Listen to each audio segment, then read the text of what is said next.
two unlikely heroes must team up to save the president from the clutches of a Confederate scientist determined to get revenge for losing the Civil War. Hello, everyone. I'm Caleb J. I'm Connor Eyzaguirre. And welcome to a new episode of Beyond the Bad.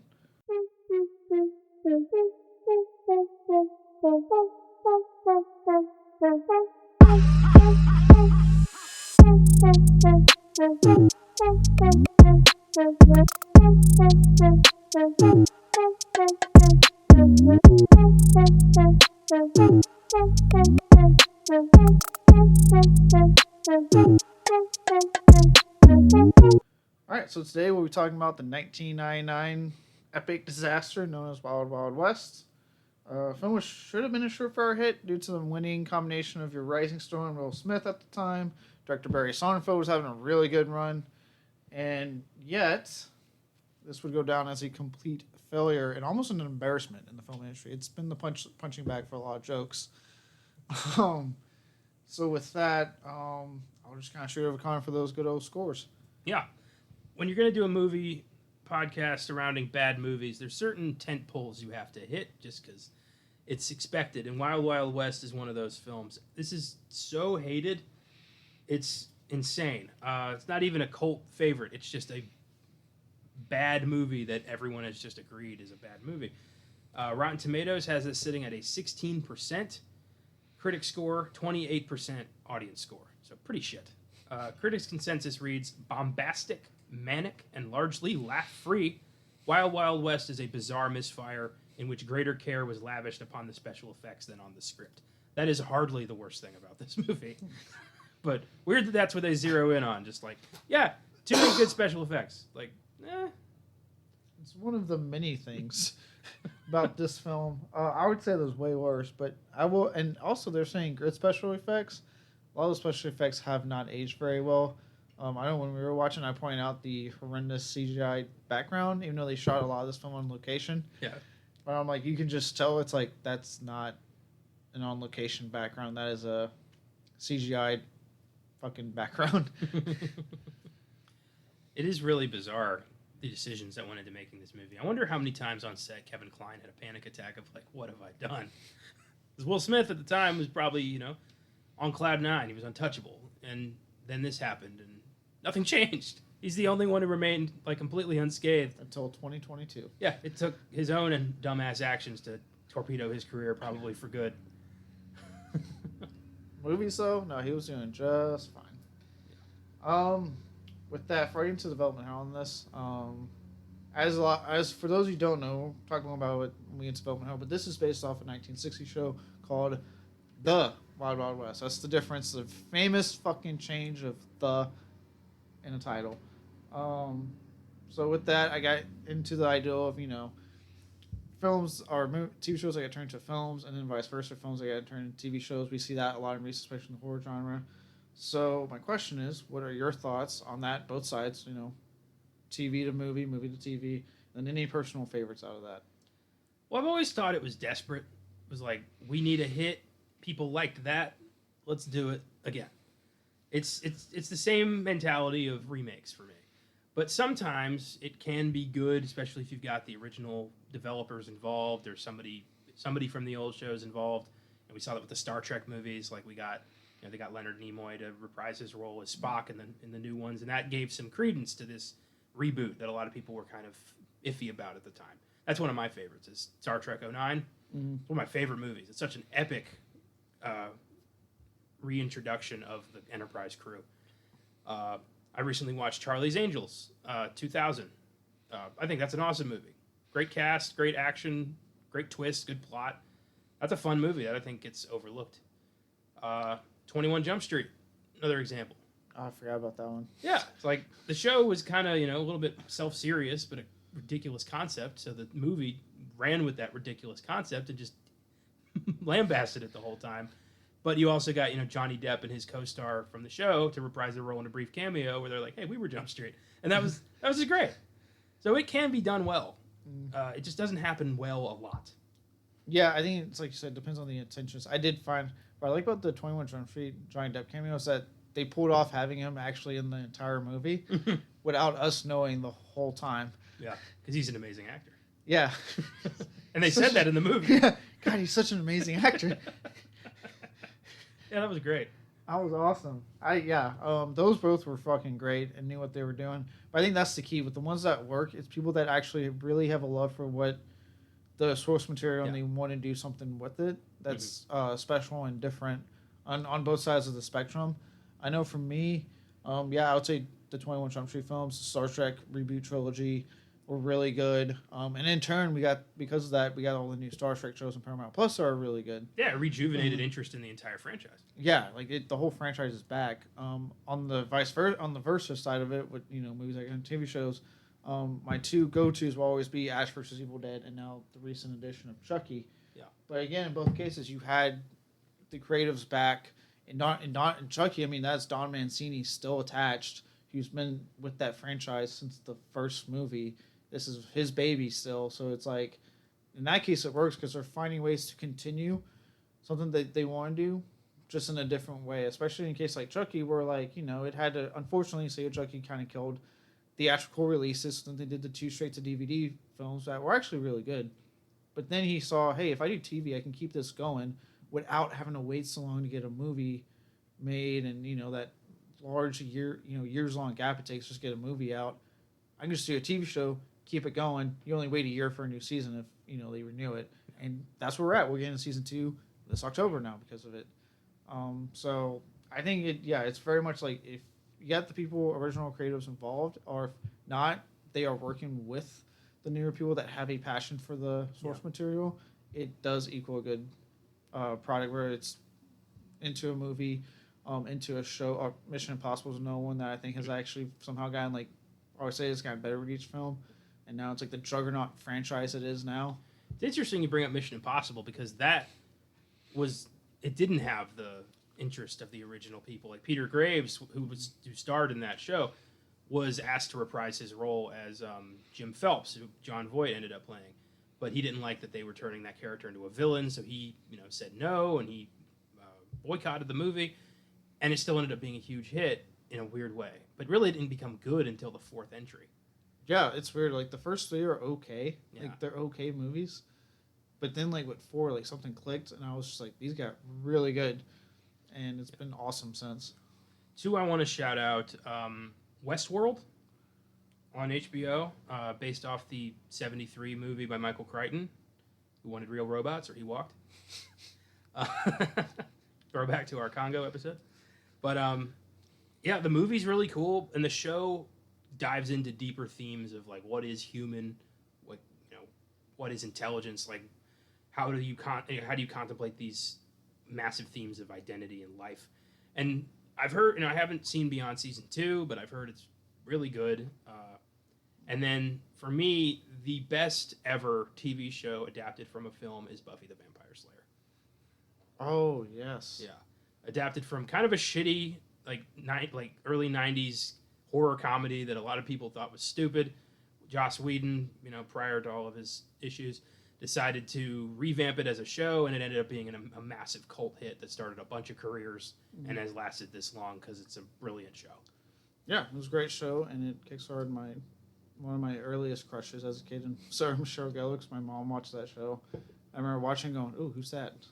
Yeah, my mom watched that show too, and I eventually decided to watch it myself, and I powered through that horrendous first season and fell in love with the show. Yeah, you get past the first season, it gets really good. But yeah, I'd actually argue genre films have had the easiest transition into TV shows, because in almost every single case, the original creators are involved in those. Yeah. And so it's just their way of continuing it without having to deal with the hassle of a movie studio, but they can keep telling the story that they want to tell. It has happened a couple times with drama. I know that Spike Lee's She's Gotta Have It became a Netflix series that didn't last very long.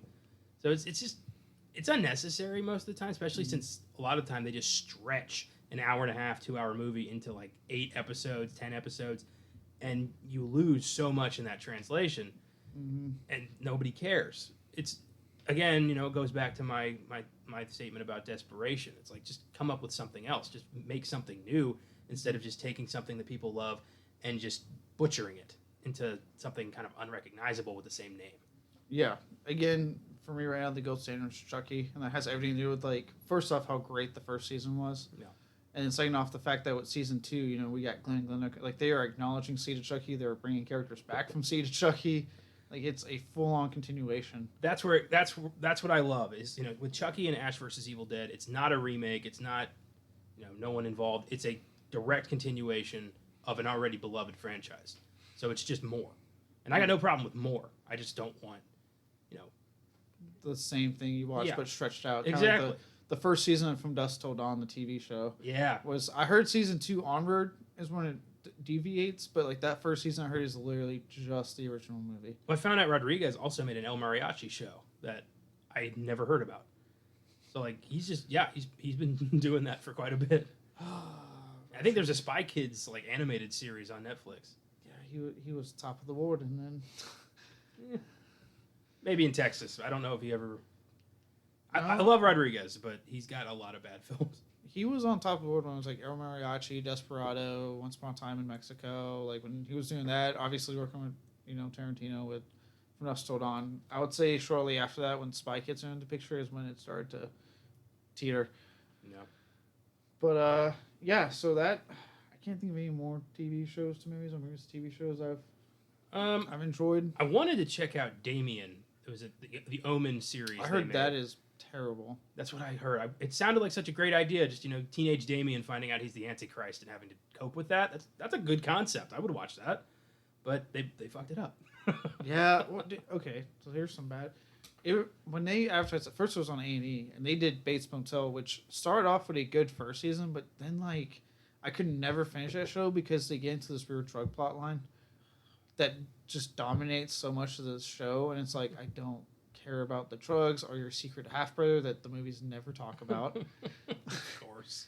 I was like, I don't care about any of that stuff, so like why do I want this? So I never finished it, and I heard she doesn't even like die until like the 5th season. It's weird. Yeah, I guess like the last 2 or 3 episodes are like Psycho or something. Something like that. I know, like we got one coming out in a few months with the Lord of the Rings, the Rings of Power, that has a lot of expectations. You know, I'm just hoping they don't fuck that up. Yeah, that's the one that everyone has their eyes on right now. Yeah, it's an interesting genre that's more miss than hit, but you got the occasional hit. Like one I've always liked. It's not a very well received film, but I grew up with it. My Favorite Martian, starring Christopher Lloyd and Jeff Daniels, based off a really like brief TV show with Ray Walston, I believe, in the 50s, who actually is in My Favorite Martian. He plays like the head of the government agency who's actually a Martian. It's a cute movie, but you know I have a blind spot when it comes to Christopher Lloyd. I can tell. But it's a cute movie. Wayne Knight voices his like spacesuit. He's like super horny and trying to bang clothes all the time. It's Liz Hurley's in it. Michael Lerner, Wallace Shawn. It's a good movie. I mean, it's you know I think so. It's like, you know what? You keep thinking that, buddy. Another bad one. Another bad one. Watch Sci-Fi did a Day of the Dead. Oh yeah, I heard. Series. Me and Josh both watched the entire 10-episode season, and it was not very good. Yeah. I know a lot of people are fans of Hannibal, which I powered through most of it. I still have about half of the last season to watch, but it's just so. It's too dull at times for me, and like. Just I don't know what they were trying to really capture with Hannibal. I haven't watched it. Yeah. Nor am I watching that other the one that everyone hates, that Clarice Starling show. Clarice, where it was just, you know, a procedural cop show. They mentioned, hey, you remember that incident with that guy? Remember that? What was the point of making that? Jesus Christ. I hate when they have to dance around that shit. Yeah, and then, I mean, to an extent, in a weird way, we're kind of seeing it now with the MCU, obviously, with the new phase. They are now embracing having Disney Plus and doing TV shows. Yeah.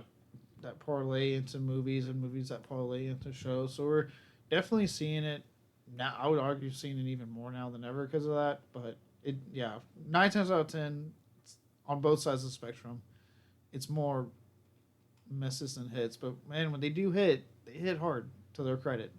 Yeah, they do. Remember Lethal Weapon, the series? That, like, one of the guys had, like, bitch fit, and they fired him, and they brought in Sean William Scott to just play somebody new. Someone new, and then it didn't even last that much longer. It got like canceled shortly after that. It's like the whole shit with Batwoman on CW. You know, however way you see it, Ruby Rose made some complaints. There are reports that she was just as difficult. She's just not. It was a messy affair. She left, and they had to get a new chick to bring in for season 2. But then they tried pulling like, well, we're going to bring Kate Kane back, and then they tried that. No one really liked it. I thought it was a horrendous storyline to follow in season 2, and then season 3 they just said, "Fuck it, this is your Batwoman," and then CW got bought and turned around and said, "Fuck it, we're just canceling it." I'm gonna go ahead and assume it wasn't Ruby Rose. No. Yeah. I couldn't tell you the actress. I could not tell you who the actress was. They tried doing it as a plot line. No one took it, and they just kept what they should have done, which was the black actress they cast, Javi, I forget her name, who was really good in the role. They just finally went full on with her. That show was such a fucking dumpster fire since day one. It's amazing it lasted as long as it did. Yeah, apparently, if it wasn't for the sale, they would want to renew it for season 4. Because remember, the Mark Pedowitz, the guy who was in charge of CW, had zero issues just renewing stuff. I don't think he liked canceling shows. Yeah, there's a lot of evidence behind that. Just unbelievable. But yeah, TV shows based off movies, movies based off TV shows. It's this weird little, subgenre that I don't really like. No. Most, like I said, I've noticed with things like with genre stuff like horror, comedy, and a lot of stuff, it tends to lend itself better. I've seen better examples of it, but you still have your duds and even that stuff. Yes, indeed. Unless you got more on that. No. We have a beefy development hell. I'm excited. Okay, so as we know, I just said this came out in 1999. So beginning in 1992, January 1992, WB, Warner Bros., guys who are on the hot seat as of last night, had optioned the rights to adapt the hit 1960s television show, The Wild Wild West. Fast and Furious titles, I swear to God. Well, the thing is, the show was about the West, like the location. It's all these crazy adventures you could get in. The movie, Will Smith, is Wild Wild West. That was what they were getting at. Yeah. So apparently the show did have steampunk elements, but apparently the movie just fucking turned it up to 11. Yeah, the Artemis Gordon character was an inventor, and he'd invent random, cool, wacky shit. And there's, most of the time it's basically just Gunsmoke.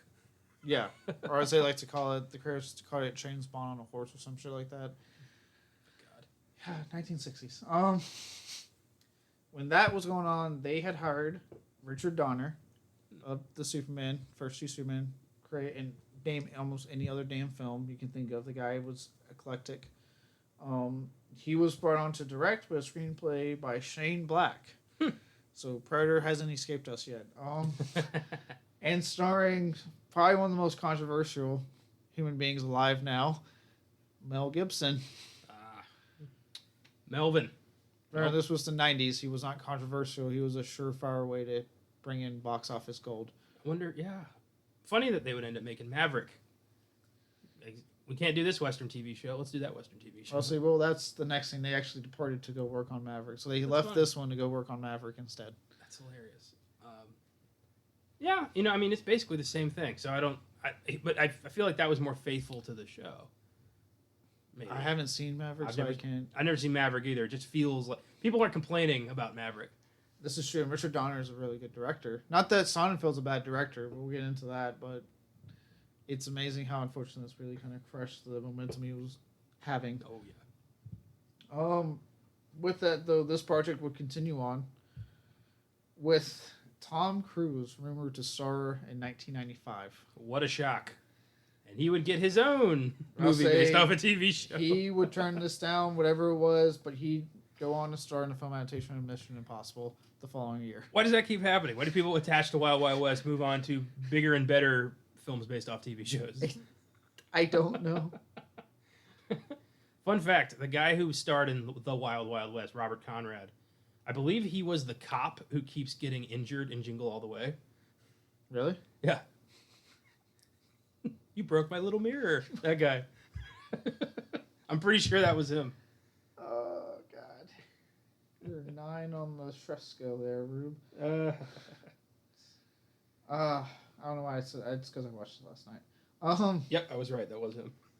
God damn it. Well, either way, the big names don't stop because apparently they are trying hard to make this a big event movie. So in February of 1997, discussions with Will Smith and director Mary Sonnenfeld started, and as we see in the final project, both those guys said come on board. Obviously, we know who Will Smith is. This, and at the time, 99. This is after Bad Boys. This is after Men in Black. This is after Independence Day. Like the man, king of the world. You know, off of Fresh Prince, he is in all these hit blockbuster movies. Nothing can touch him. Barry Sonnenfeld, honestly, having his own hits, right? Addams Family, Men in Black. Like the guy is hitting hard in the 90s as well. So I get why they would talk to them like, hey, you guys are like hugely successful. Do you want to do this? There was a Robot Chicken sketch about the film studio behind Pluto Nash reading the dailies when the movie came out, and everyone like commits mass suicide jumping out of the building. And there's like everyone's like, "What have we done?" And I got to imagine there was a bit of that going on when Barry Sonnenfeld read the reviews for Wild Wild West, where he had this moment of like, "Oh my god, why?" God, he had it all in the 90s. And then you don't really see him all that much anymore. Now, for the co-star of Will Smith, before we got Kevin Kline, WB would pursue a young, hot, peaking George Clooney. Cloontang. Good old Cloon. All right. If he had done this, do you think the double punch of Batman and Robin and Wild Wild West would have completely destroyed George Clooney? I think that would have done it. I think he had enough charisma to survive one hit, not two. Yeah, I think you're right. Jesus Christ. I think this was a good pass. They were pursuing him, but they had three other names in mind. One of them being Kevin Kline, so there's one out of the way. The other two, get ready. Matthew McConaughey. Yes. As long as he says all right, I'm down. I think he would have been great. He snuck that line into fucking TCM, The Next Generation. Yeah. He said it in his Oscars acceptance speech. It's who he is. He has to say. I wonder if it's in his contract to say it like once in any movie. I don't think it was in Dallas Buyers Club, but then again, I was No. pretty distracted by a lot of other things in there. No, yeah, his more serious stuff he hasn't been saying it, but when he was having fun with his career. Yeah. And then the other one, he just had a hell of a public showing on display. Johnny Depp. Oh shit! Johnny Depp as Artemis Gordon. I wonder. So 97. What would he have been? What would he do in Sleepy Hollow? I guess. Yeah. Yeah, that was a way better decision. Yeah, good for him. I wonder if he told Tim like, "Hey Tim, should I take this?" And he's like in the middle of putting together Sleepy Hollow. He's like, "No, you got to be Ichabod. Free up your schedule." I love the idea that Tim Burton tells Johnny Depp what to do. Not the other way around. Tim's like, no, dude, you're doing my movie. I think there's something to that. He calls him during the, look, man, I know you got a trial going on, but you need to hurry this shit up, okay? Got a movie you need to be in? Hurry the fuck up, John. He had, at the time, I'm sure he had 3 numbers in his phone, Tim Burton. He had Johnny Depp, he had Danny Elfman, and before they broke up, he had Helena Bonham Carter. That was it. Anybody else, he just trusted like the rest of the production to gather. Those are the 3 guys he called. Consistently. Yeah, and it worked out most of the time. For his early stuff, which I do like his early stuff compared to his later stuff, yes, absolutely. Yeah. So big names don't stop there though. So now big names for us as film fans, because now we're getting to the script writing stuff. Okay. And this is why I say like they were trying so hard to make this into something. So originally they hired screenwriters S.S. Wilson and Brent Maddock, who were known for writing Short Circuit and Tremors. Huh. That's a weird vibe they wanted to bring to this. But I Yeah. guess you've got robots and you've got kind of a Western goofiness. You get Wild Wild West. That's cool. And I mean, they technically made Tremors, which you could argue has a lot of Western elements in its movie. Yeah. So I'm like, okay. Instead of a big spider, it's a big worm. The big Rome looks better, I'm just saying. Much better, yeah. Yeah.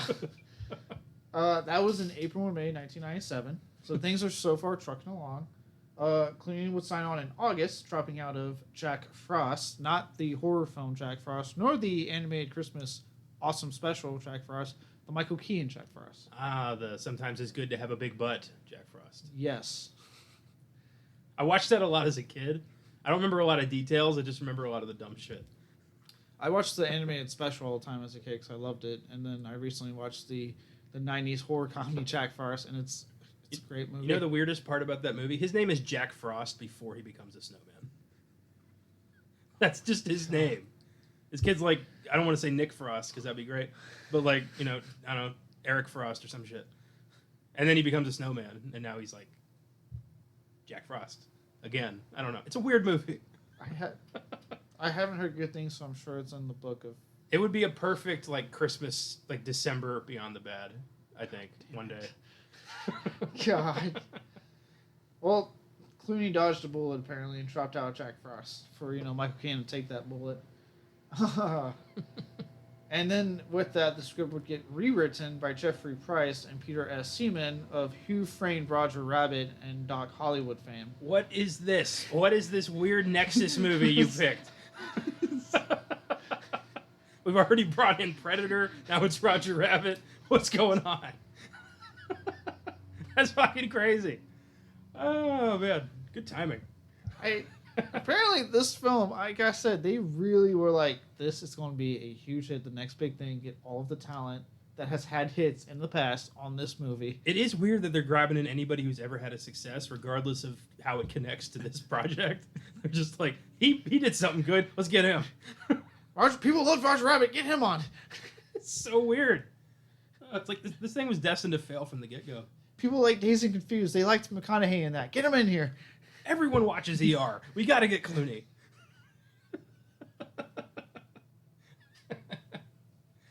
Oh, jeez. Yeah, I was amazed by the amount of just talent that was getting in on this.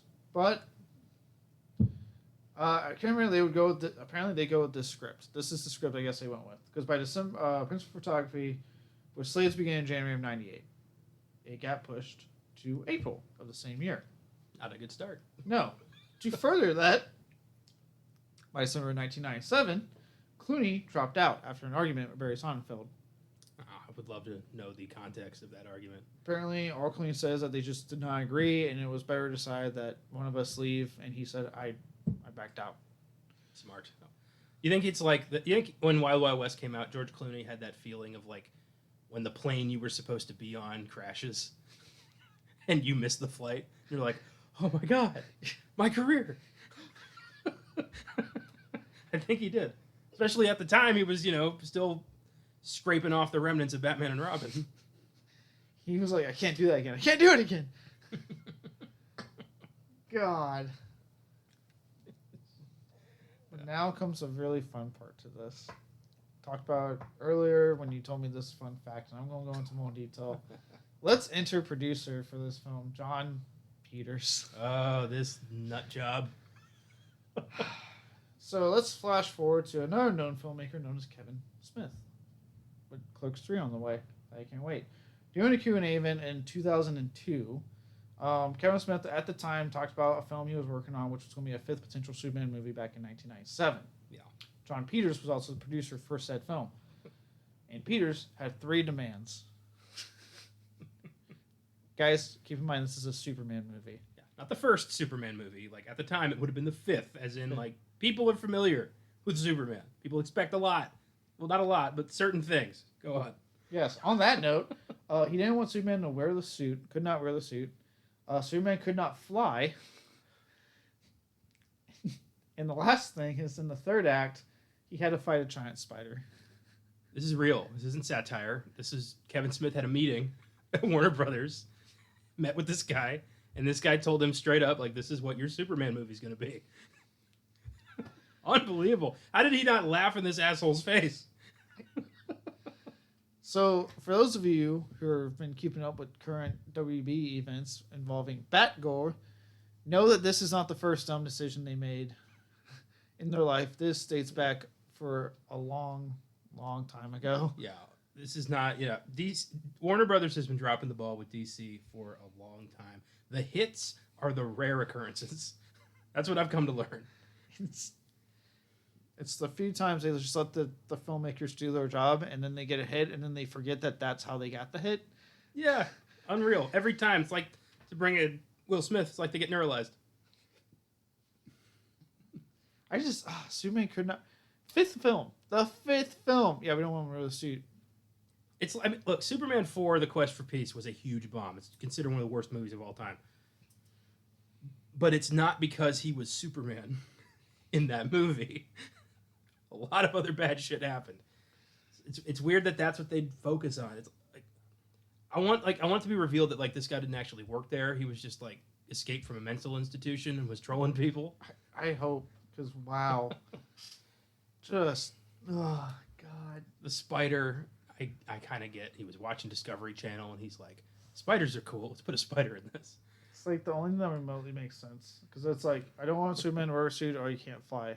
But that's what Superman does. It's kind of all he does. It's in the movies, at least. He puts on the suit and he flies. That's his thing.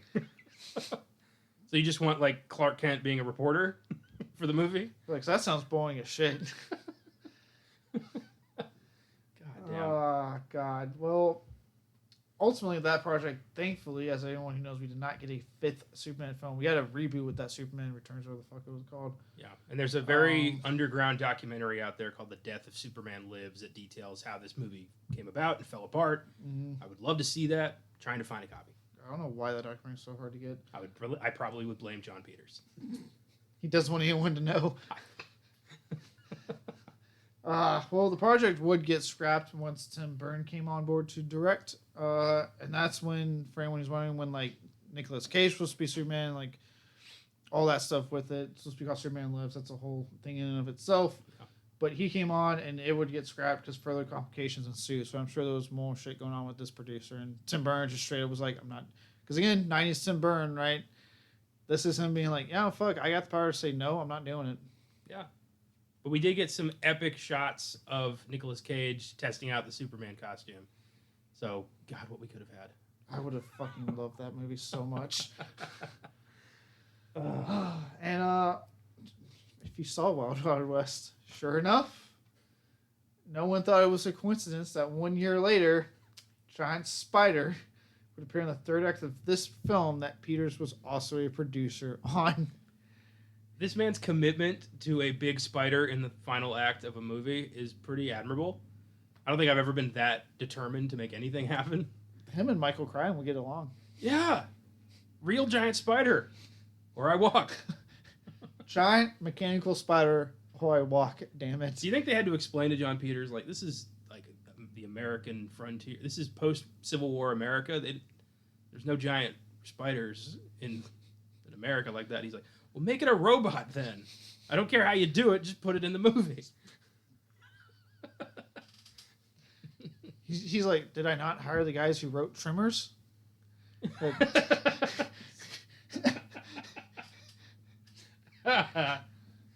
oh my god. Well, last bit of info on this giant spider thing. Even Neil Gaiman, those familiar with his work, he's very well known for the Sandman comic series. Getting an upcoming adaptation on Netflix, I believe, this month, actually, I believe. Even he apparently talked about how Peters insisted on a giant mechanical spider in a proposed film adaptation of The Sandman. Oh my god. Which I know any hardcore fan of that comic series would tell you that is absolutely ridiculous. This guy, how many productions fell apart because of this dude's insistence on a giant spider? I want a list of all the movies he killed with this bullshit. How is it I've had like 2 films so close together where we've had someone determined on something to the point that it killed the project almost? Oh, this show. This really shows the incompetence of Hollywood. It's amazing anything gets made. It really is. Jeez. God, he wanted that spider so bad. Well, he got the goddamn spider in the movie. God, it hurts to know that he really got that spider. Well, at least once he got the spider, he shut up about it. That's the saving grace of this movie. Is like, he got it, it's over. It's out of his system. He stopped. You think he watches this film and he said it's a masterpiece because he got that giant spider? I hope his assistant blocked the Discovery Channel on his TV, so this shit wouldn't happen again.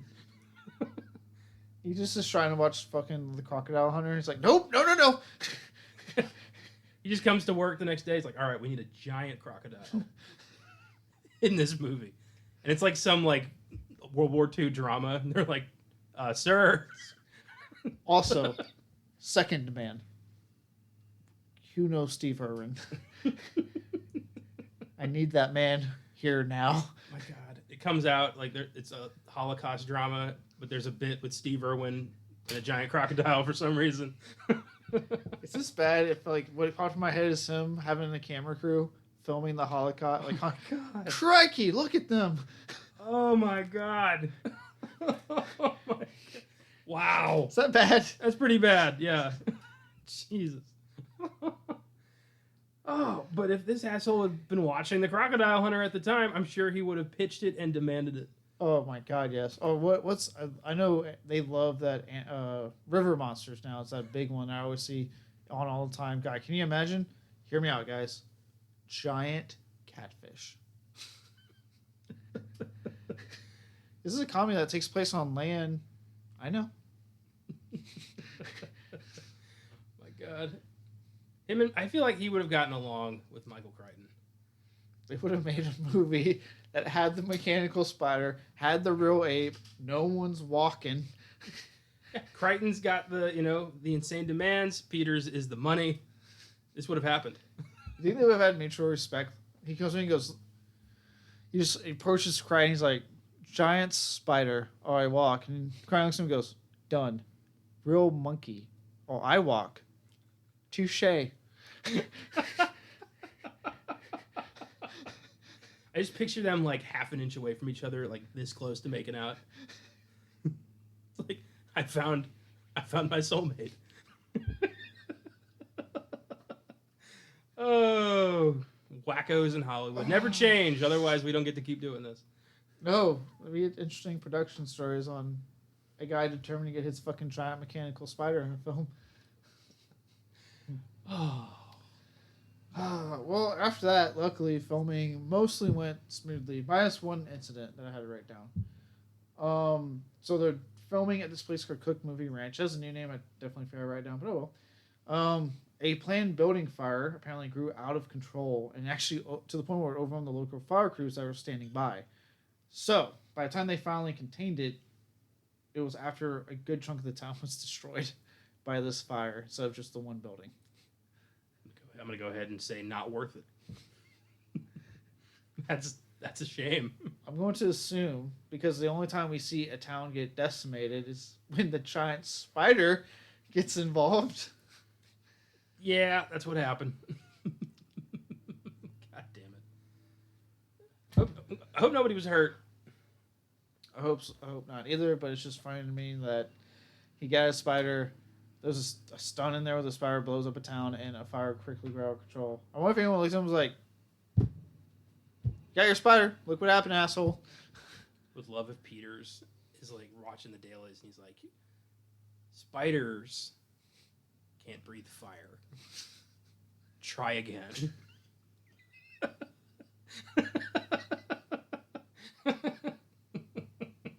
I just love picturing him being incredibly difficult even when he gets his way.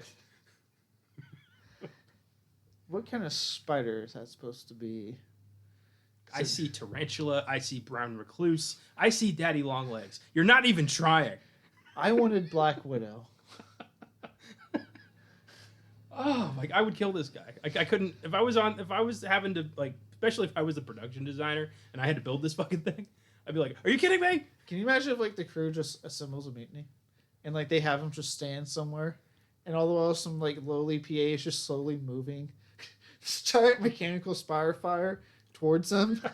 Just yep, almost there, and they're just distracting him. Like, yeah, man, so we're really liking what the spider's doing. And he's just like, he gets the sign. Oh, hey, I'll see you later, sir. He just like walks off. I'm picturing that scene from Game of Thrones where like the Night's Watch mutinied on Jon Snow and like stabbed him. But they like, but they're leading Peters out to like, there's this huge spider outside. You got to see it, sir. And he goes out there and it just says like asshole on a board, and they just stab him in the back. Becomes like the Red Wedding. Some dude just comes up behind him. This is for the spider. Kevin Smith sends his regards.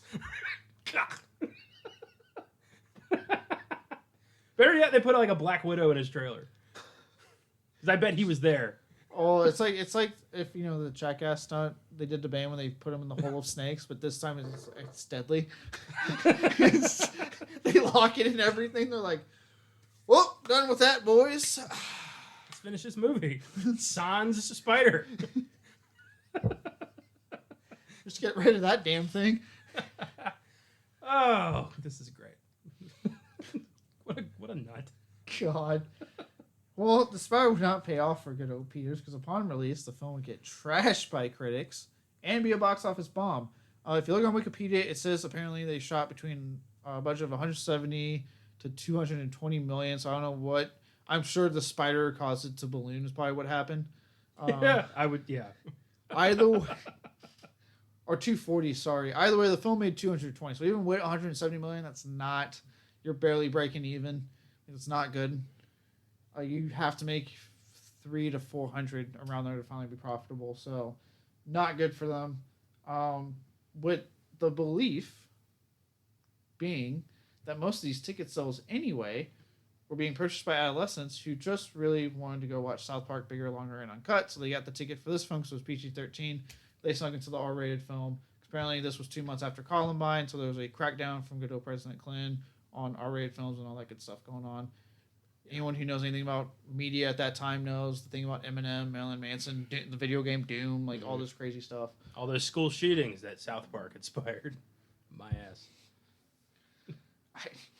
Especially if you watch South Park Bigger, Longer, and Uncut, it has nothing to do with school shootings. If anything, it would inspire people to probably like go to war with Canada. Yeah. Actually, if anything, South Park didn't tackle school shooting as a joke until the most recent season. Oh my god, that was great. Yeah. By what? That's like season like 24, 25. So, like to give you an idea. Yeah. It's just I've always hated people who try to use pop culture as a way to justify serious mental illness problems in this country. Mm-hmm. And that's about where it all started. So, yeah. Yeah, that's way too deep of a discussion to have now. But it also makes me wonder how much of Wild Wild West's like box office success was just kids not actually seeing it. Yeah, like you think the theaters like, oh man, all these people are seeing the movie, and the usher goes in, it's like, why is it so empty? Yeah. I remember I think it was Burger King and McDonald's had like toys for this. I had an Artemis Gordon on his like motorcycle toy that you would like wind back and it would down the table. When there's toys at like fast food restaurants, that means there's a lot of investment in this film's success. So yeah, I wonder how many people were fired because of this movie. A lot of careers were hurt because of this movie. Yes, that is very true. They banked all of it on this movie, and it flopped horrendously. And again, has not been reclaimed as a cult classic. Nothing. It's just considered a bad movie. It's become the punching bag of Hollywood for years now. I think the only thing that came out of it that was a success was Will Smith's song, which he stopped doing after Men in Black 2, and that's a damn shame. Yeah, I missed when he was like doing songs tied to his movies he was in. Men in Black 3, we got a fucking Pitbull song. Are you kidding me? Yeah, but he's right here. So many actors will do shit like that. They'll be really fun, then they get real serious, and they stop being fun. And I'm like, yeah. I noticed that a lot actually. Like, so my complaint with Spielberg. As much as I love Spielberg, I'm like, give me more Ready Player One. Like, you're having fun. Give me fun, man. Stop chasing the Oscar gold every single movie. Yeah, he's won 2. I think it's fine to just have fun now. Yeah, you're good. You're in your 70s, bro. Just have fun. But I guess for him, fun is making a semi-autobiographical film. I am looking forward to that. The cast for it's pretty good. Yeah.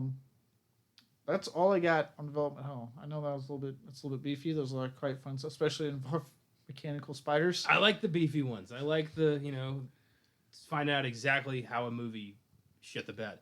It's in this one. Yeah, it's pretty clear what happened there. Just a lot of insistence from John Peters. What if it wasn't clear? Everyone's like, I still don't get it.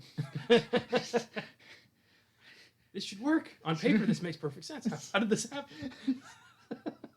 I got what I wanted. It made sense in the movie. How did people not like it? I got my spider. I got my ableist jokes. I got my Will Smith. I got my half a Kenneth Branagh. I got all sorts of shit.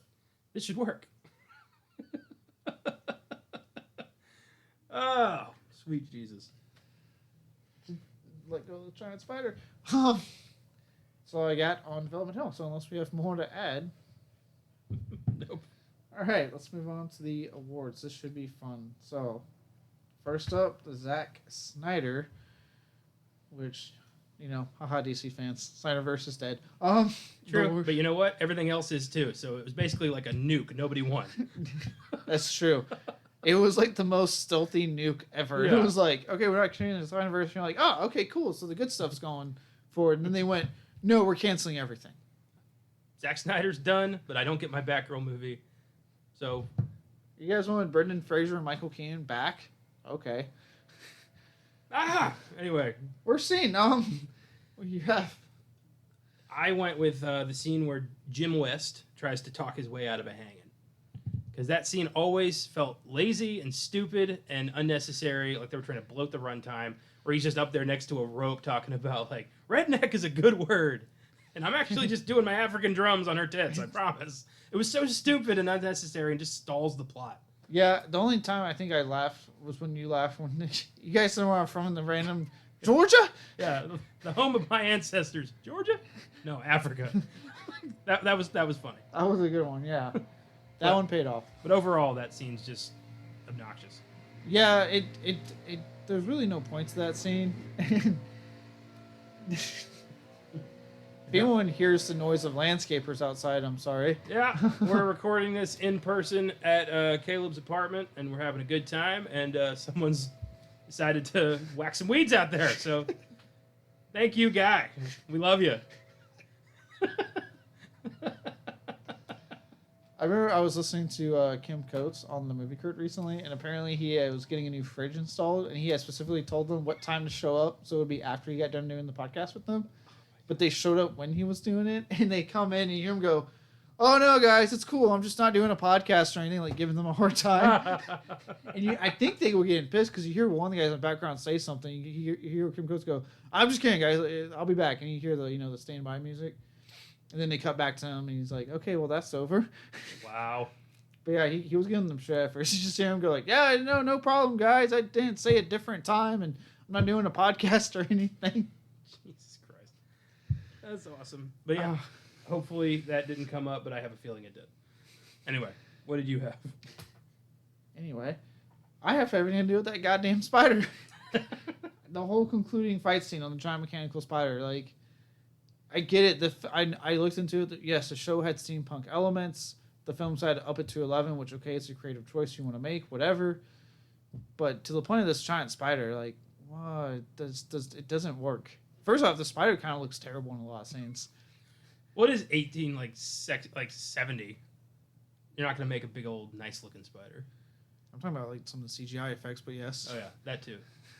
It doesn't look great. You see it do one bit of destruction on like the smallest town because it's the Old West. This is why Westerns do shootouts. It makes the towns feel a lot bigger than they actually were back then. It's why like 310 to Yuma, that whole end scene is one of the greatest fucking things in Western cinema, in my opinion. Oh yeah. But so you have that, and then you have this fight scene. The coolest part about it was Derek Mears showing up. Obviously pre-horror icon Derek Mears showing up. But besides that, it's just watching Will Smith and Kenneth Branagh have this ridiculous fight that at one point you're like, just kill him right there. It's like giving him the chance. And Kevin Kline being goofy, and it didn't really work for me. Yeah, it's a weird climax. Definitely the fight in the little like the basement room with Derek Mears and the guy with two knives and the kung fu dude.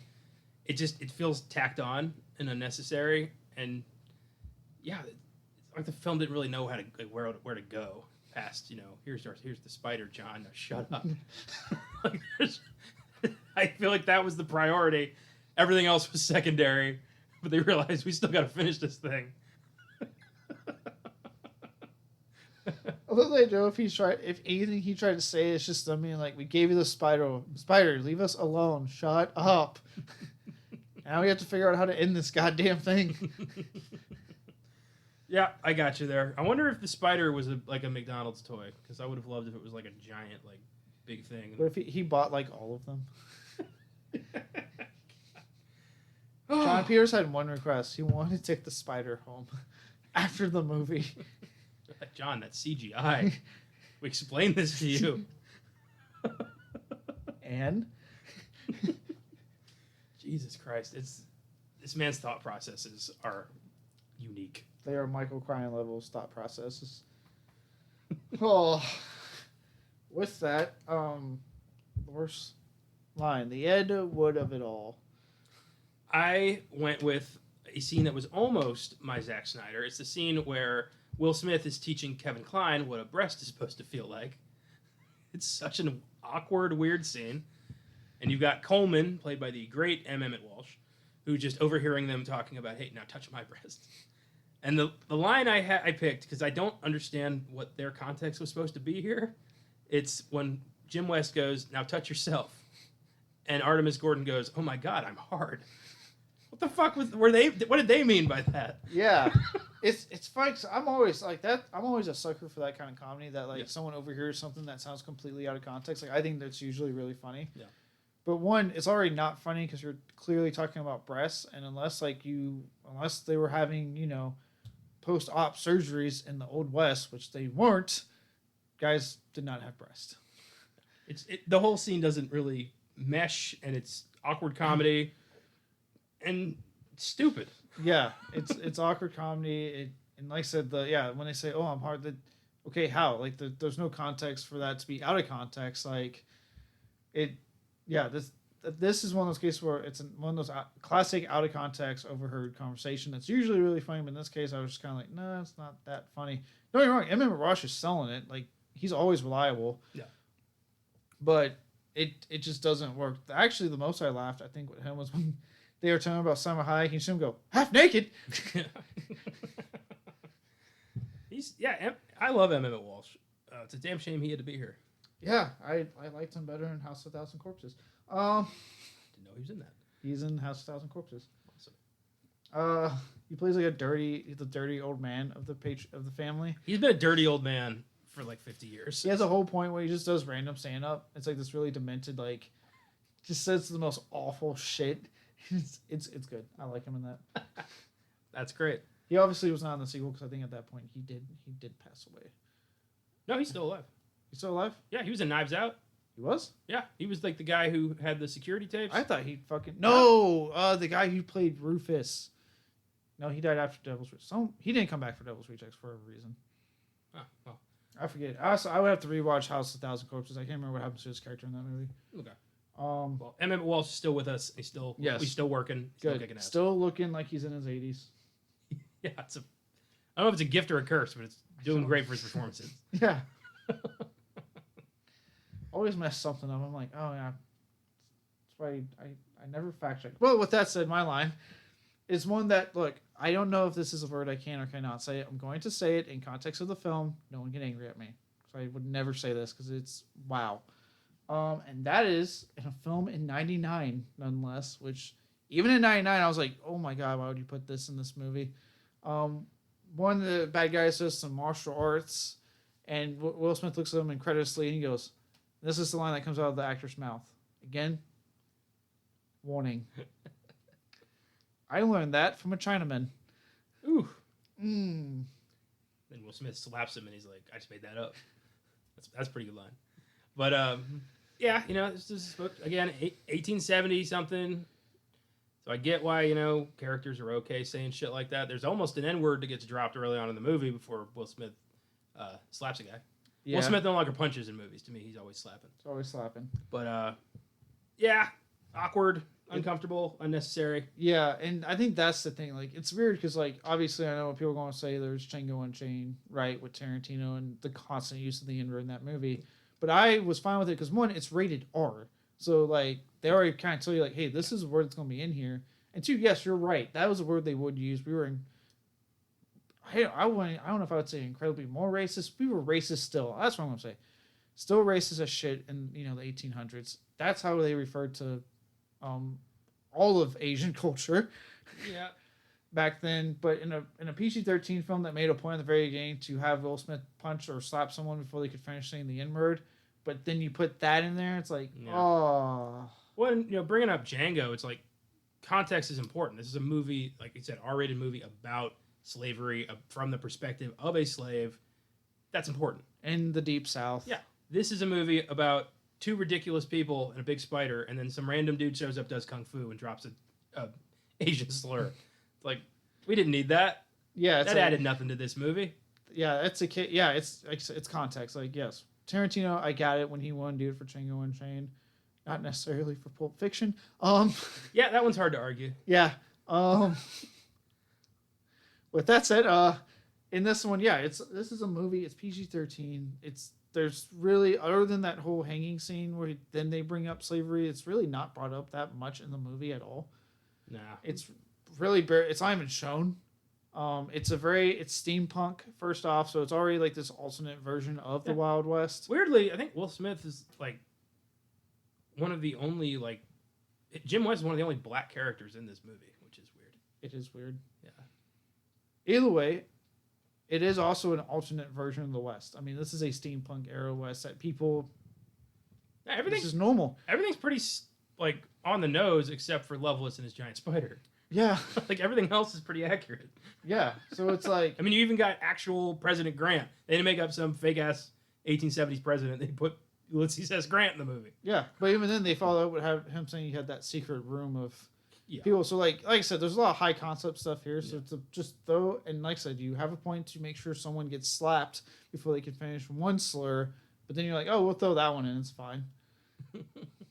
Yeah, weird. You can't really pick and choose your slurs. They're all terrible. Yeah, it's like if you're going to get rid of one, just don't put in another one later. And to top it off, Bei Ling shows up in the movie earlier in the film. So it's like you had a fucking Asian actress in your film earlier. So what the fuck? Yeah. Who also served no purpose.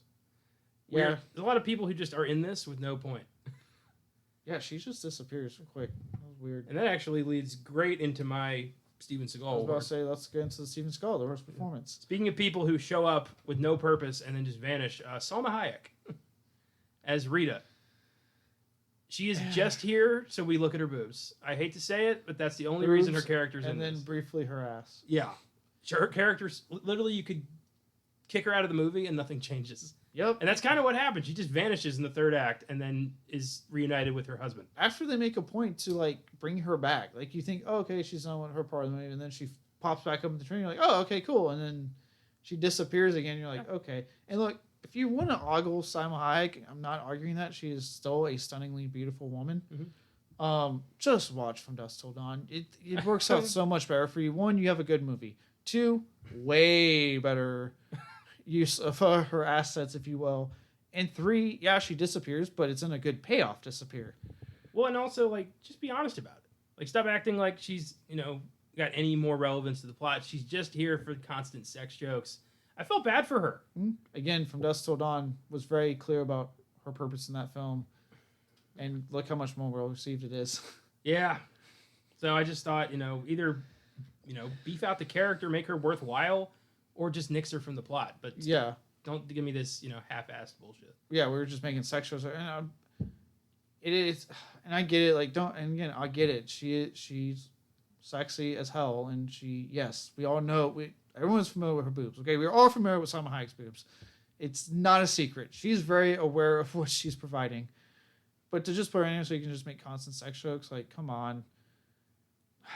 Especially because didn't she have much better roles in Desperado and Once Upon a Time in the West?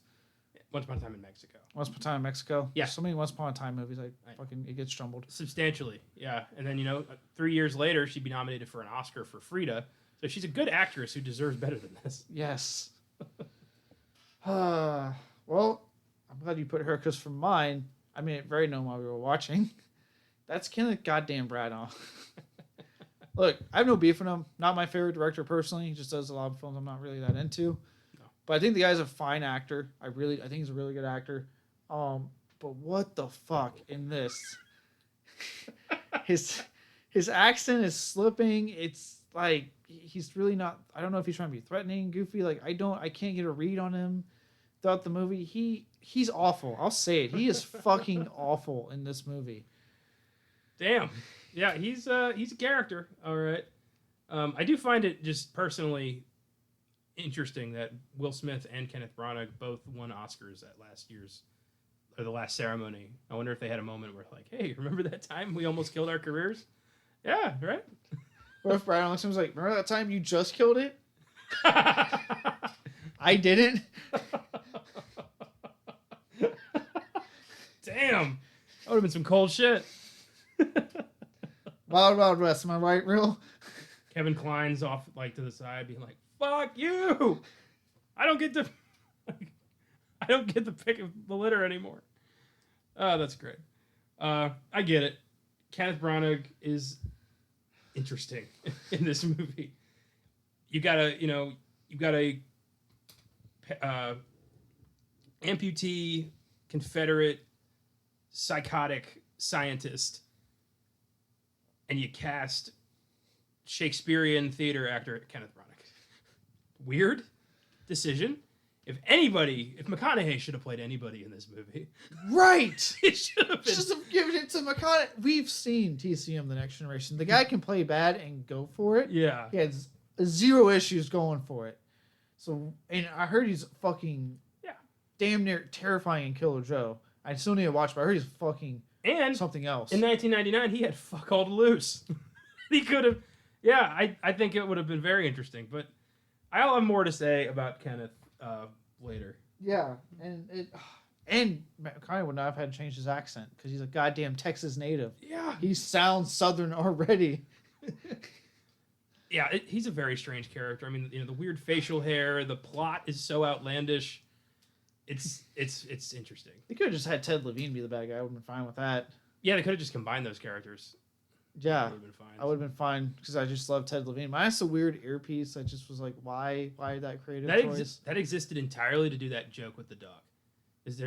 Remember when Ted Levine gets shot and that little puppy goes up and like makes a head tilt at the thing? That was the little dog next to like a little horn thing was the logo for some company. So that was all for that gag. Let's just move on. I'm so done now. God damn it. The more I'm learning about this, man, I'm like, this is why it flopped. The Michael Bay worst filmmaking decision. This is pretty evident from the get-go. Will Smith and Kevin Kline have zero fucking chemistry. Yeah. They're terrible together. They clearly don't want to be here. They resent each other, you can tell. So just not recognizing that and going forward anyway, for me, was one of the biggest parts of this movie getting torpedoed. It's like, I don't believe these guys are friends or coworkers or anything. They clearly are just reading off the script, waiting to get out of here. Yeah, when I was looking it up, like the original show, apparently in the show they were best friends. There's no rivalry that the movie tries to introduce. They are like have each other's back type of thing. In the movie, first off, says let's create a rivalry, and then you got two guys that share zero chemistry with each other. Yep. And now that off what we've learned, potentially, probably are Will Smith. Well, yeah, probably. You knew that, when the story broke out that he got the first Aunt Vivian fired, we just went, well, there was probably a reason. Now it's like, no, it's probably because he was being an asshole. Yeah. Looking back, it's like, the Kaiser Soze moment of like, oh, you're connecting all these moments. I'm like, wait a minute. Oh my God. It was Will Smith the whole time. The whole time. Yeah. So, no, that's actually kind of partly is good to mine. The other reason I think this thing flopped in my first filming station is that the film can't really decide on a consistent tone. Yeah. Like the film is just tonally all over the place constantly. That is true. Yep. I blame John Peters. He wanted that goddamn spider and he was going to get that goddamn spider. Is this, there's comedy, there's action, there's Western, there's sci-fi, there's a little bit of horror from time to time. Like, what are you trying to pull off here? Yeah, and don't get me wrong, I've seen genre bender films that work, but you have to make sure like you know what you're doing for that to work. You got to care. You got to be, a Western fan, a horror fan, a sci-fi fan. You got to care about all the elements for this thing to mesh. And clearly, they didn't care about a lot of this. No, they just were like getting annoyed with their producer saying he wants a giant spider, so that's what they worked on. And the rest of the film, they went, okay. Yep. That's exactly what went down.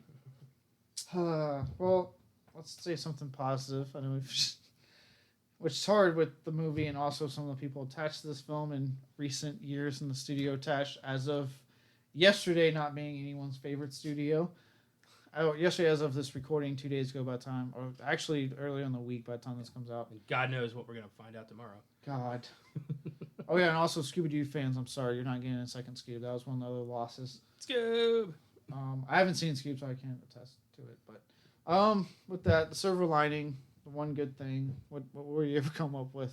Ironically, Kenneth Branagh. Let me make my case here. He is having a fucking blast. Kenneth Branagh is enjoying himself. He knows this is a piece of shit. He knows this is just going to be a paycheck. He knows he can go back to making fucking, Macbeth whenever he wants. He is having so much fun, and he is hilarious, and the character is so over the top, I can't help but smile. There you go. That's a fair argument, I guess. In case anyone was wondering, I was just staring down Connor on that one. Okay, fine. Yeah. Yeah, he's having fun. He's not doing a great job in the slightest, but No. he's having a fun time. He's the only one that looks like he's having a fun time. Yeah, he's hamming it up, and I love a hammy villain in a bad movie. It does take away. It does help a lot. Yeah. Good. That's not the same as mine because I put the theme song by Will Smith. Wicked, wow, Yeah. West. I was like, look, this one may suck, but that is a catchy song, and again, something we used to be able to look forward to. With Men in Black and did he do a Bad Boys one? I don't It's know. just Men in Black and Wild West. Either way, he used to do it, and I wish he'd do it more often because it was kind of nice knowing you have a star that can just do a theme song for your movie. I think it should be mandatory. Every genre film should have the lead do a song in the end credits, even if they can't sing. Like that should be part of the contract. I would love that. Jesus Christ. That would be fun.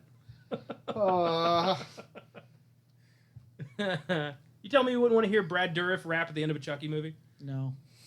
You would. No, I don't.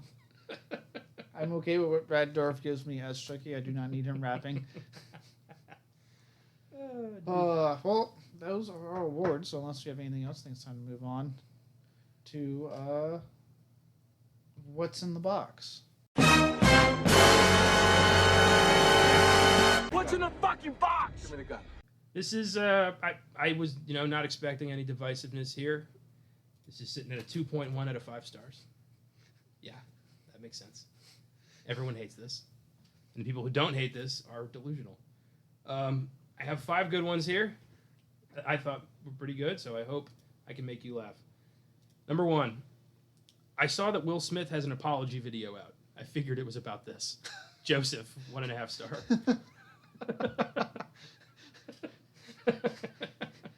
Nope, never talks about Wild Wild West in that video. I hope, if Chris Rock really wants to sting him, start talking about this. Number 2, this is from Zach Hohenstein. This movie is like McDonald's to me. The ingredients aren't put together with much care, it's occasionally in poor taste, and a lot of critics will say it's bad for you, and yet here I am still eating it. 3 stars. God damn it. This is number 3 from Ghost Smut. I did like the comparison in that second one. That was good. Me too. Incomprehensible nonsense. But you get to see Salma Hayek's butt, and it's filled with disabled and race jokes. 100 million pounds well spent. You have interesting priorities, Ghost Smut. His title alone tells me. Yeah. Number 4, this is from Jake Rosenberg. No score, but he felt compelled to say something. Was very confused when Will Smith randomly punched Kevin Kline in the face on the train early on. It's not like there was a joke about alopecia to precipitate it. Whoever made a design mashup of the Confederate flag and a giant spider is going to burn in hell for a very long time. That was a good one. There was no alopecia joke to precipitate it. Oh, and this is from Jeremy Urquhart. If I could bring one dead celebrity back to life for 106 minutes, I'd pick John Wayne, just so I could make him watch this and see his reaction. It'd be hilarious. 1.5 star. He should approve of it. I think he'd have a heart attack simply because there's a black lead in the movie. Oh, yeah, he was not a fan of them. No, he wasn't. He wasn't a friend of those people. Nope, John Wayne hated everyone who wasn't a rich white man. But you know what? do with that information what you will. It's not my place to tell you what to do. America. That's what's in the box. A lot of hatred. And I get that. That was solid. Good. What's in the box today? I like the LP. I like the jokes of recent events with Will Smith. My favorite was I saw an apology video. Figured he was finally ready to apologize for Wild Wild West. Oh no, it's for that thing I stopped caring about months ago. Well, with that, time to close this episode out. Sorry if it seems like I'm rushing through this episode to our audience, but we are doing this right for Romero, make a nice little trip. No, good time, good episode. I think we covered everything, and yeah, we hit the hour mark, so we're good. I just gotta make sure because I know we gotta make a nice trip to DC to go see Rage Against the Machine. Fuck yeah! So I've been trying to get this done without giving us enough time, obviously, on the road. Yeah, we're doing great. On that note, before I reveal what happens on next week's episode when we're not seeing Rage Against the Machine, let's do our social media stuff. First off, follow us on Facebook, Twitter, and Instagram under Filmgazm Productions. If you want to share us a recommendation, feel free to email us at filmgazm@gmail.com. As of right now, the year is filled out, but I'm always accepting stuff for next year. And if an opening happens, like with the Salem slot, fucking shit that happened. If you'd like to donate and support us in that way, you can find us on Anchor. Finally, feel free to go on our site, filmgazm.com, for reviews, trailers, articles, and all of our episodes. Now, next week, we'll be talking about a 70s creature feature cult classic. One of the many Jaws ripoffs, but this one has had a strong following for years, and that is Grizzly. Oh boy, this will be interesting. I am looking forward to it. I got a good feeling it's right up my alley anyway. I'll probably end up liking it quite a bit. On Filmgazm, we'll be looking at the final Bruce Lee film due to his untimely death, Game of Death. Interesting title. Yeah. What happened to him? And on Oscar Sunday, we'll be taking a look at the most recent Tarantino film in time for Brad Pitt starring Bullet Train, Once Upon a Time in Hollywood. Again, a lot of Once Upon a Time movies. Until then, if you happen to find yourself out in the wild, wild west, be careful of giant mechanical spiders. See you all next week on Beyond the Bad.